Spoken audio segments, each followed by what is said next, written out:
I fell down, and then going back, I hung on to the wall. It was kind of like, I think you kind of feel like when you're really drunk and you can't hardly stand up. That's what I felt like in the house.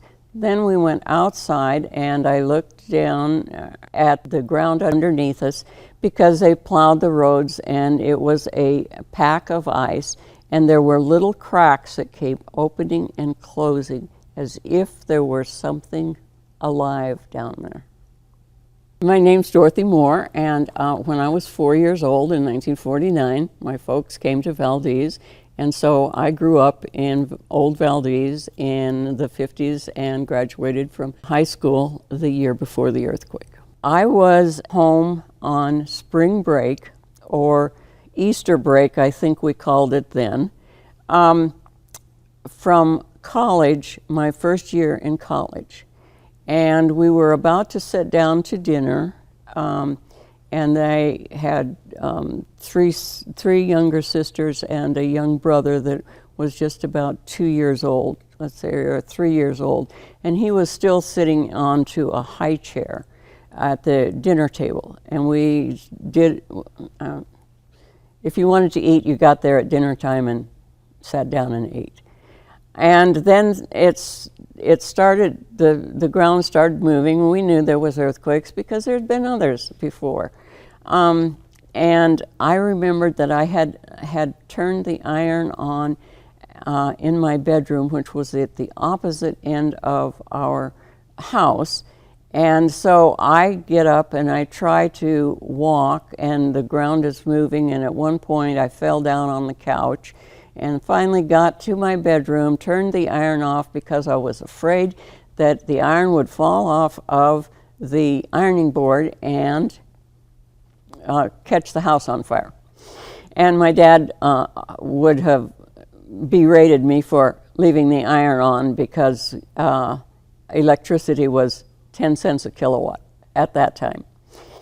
Well, then I got back out into the kitchen area, and we decided we should go outside. And I heard the whistle of the China, and I said to myself, that ship shouldn't be leaving. It just got here, because I knew that they would unload for about 3 to 4 hours. The ship went aground at one point, but the backlash of water pushed it back out. I'm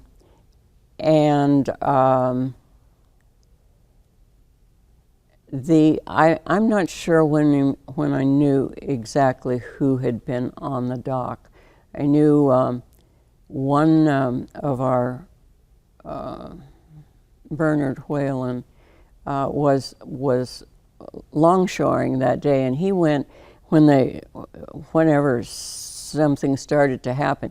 He went to jump from the ship to the dock, and someone grabbed his shoulder and said, "Don't," and he lived.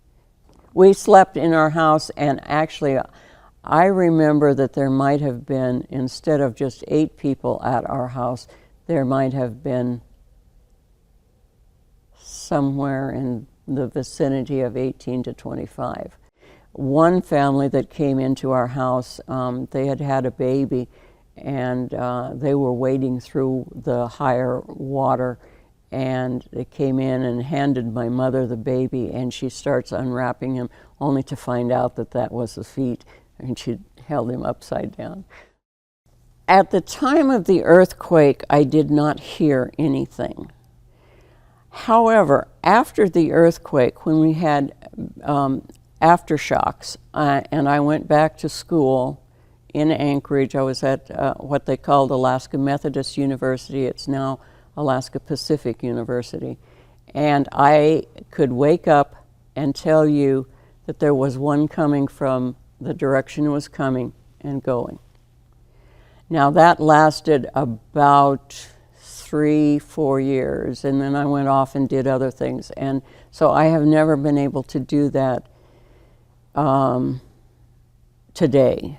When I was growing up in Valdez, there were 3 things that I was not going to do as an adult.